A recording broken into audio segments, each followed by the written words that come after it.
Salut à tous, bienvenue sur cette nouvelle vidéo de la DEF, la série dans laquelle on décortique, dans laquelle on vulgarise les différents termes liés à l'investissement. Et aujourd'hui, on va parler du crowdfunding et plus particulièrement du crowdfunding immobilier. C'est parti!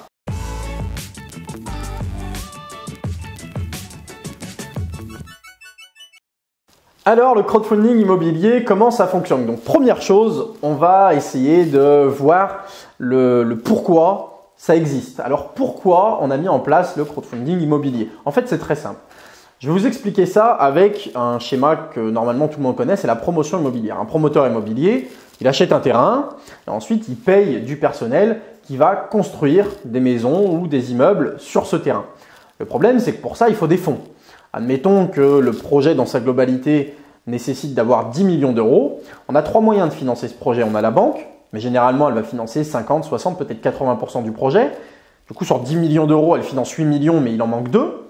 Deuxième moyen de financer ce projet, c'est l'apport personnel, les fonds propres du promoteur. Mais là, en l'occurrence, dans cet exemple, ça nécessite que le promoteur il ait 2 millions d'euros à mettre sur ce projet. Donc déjà, premièrement, peut-être qu'il ne les a pas. Et deuxièmement, peut-être qu'il les a, mais qu'il n'a pas envie de tout mettre parce qu'il a des charges fixes, il a du personnel, il a peut-être d'autres projets en cours et il n'a pas envie de mettre les 2 millions sur ce projet. Donc, il va peut-être mettre 1,5 million. Là, en l'occurrence, ça voudrait dire qu'il manque 500 000. Et on en vient au troisième mode de financement d'une opération de promotion immobilière, à savoir les investisseurs privés. Et donc, c'est ça en fait le crowdfunding, c'est que le promoteur, il va dire j'ai la banque qui donne 8 millions, moi je mets 1,5 million, il me manque 500 000, je vais demander à des particuliers de me financer ces 500 000 restants et en contrepartie, je vais leur donner un rendement qui sera suffisamment alléchant pour leur donner envie d'investir avec moi. Donc, le crowdfunding, c'est ces 500 000. Alors, deuxième point que je veux aborder sur ce crowdfunding, c'est le ticket d'entrée. Ce n'est pas parce que le promoteur il a besoin de 500 000 qu'il faut forcément un client qui mette 500 000. On a un ticket d'entrée qui évolue en fonction des projets. Nous, sur certains projets, on a eu des tickets d'entrée à partir de 1 euro. Donc, ça veut dire quoi? Ça veut dire que dans notre exemple, on peut avoir aussi bien un investisseur qui met 500 000, mais on peut avoir aussi 500 000 investisseurs qui mettent 1 euro. Bon, dans les faits, ça arrive jamais, hein.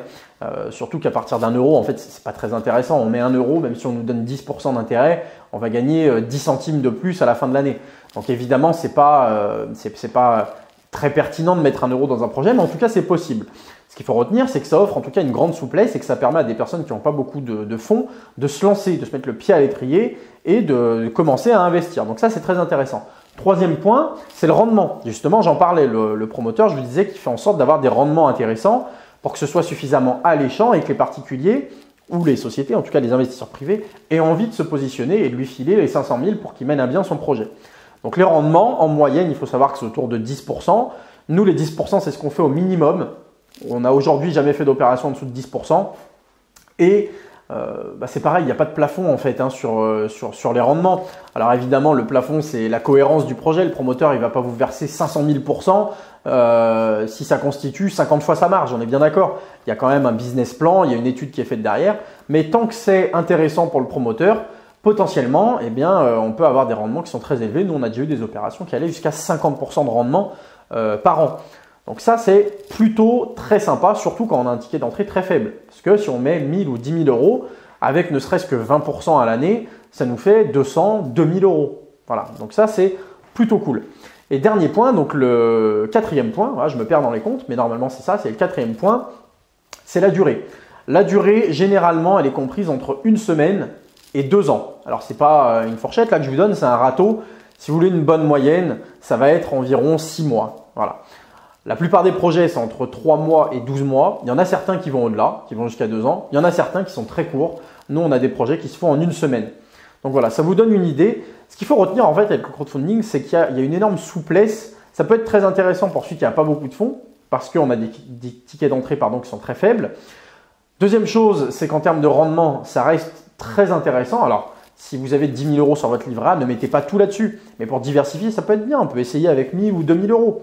Voilà, ça permet de se lancer dans l'investissement et de sortir des choses qu'on a l'habitude de voir, du livret A, etc. Pour commencer à mettre le pied à l'étrier, c'est plutôt sympa. Et ensuite, la durée. Parce qu'on n'est pas engagé sur 20 ans. D'accord? Là, on est engagé sur une période qui est très courte. En plus, c'est 100% passif. On n'a rien à faire. On investit et 3 mois, 6 mois, 1 an plus tard, on récupère nos fonds majorés de nos intérêts. Donc voilà, il y a une grande souplesse. Il y a surtout un réel fonds derrière. On contribue à financer une opération de promotion immobilière. Et donc tout ça fait qu'aujourd'hui, c'est un produit qui est assez nouveau, mais qui a le vent en poupe. Et on a de plus en plus de personnes qui s'intéressent à ces produits alternatifs. Voilà, j'espère que c'était assez clair, assez concis. Si vous avez des remarques, des réflexions, des questions, posez-les en commentaire. On y répondra avec plaisir. Quant à moi, je vous dis à très vite pour une nouvelle vidéo de l'ADEF. Ciao!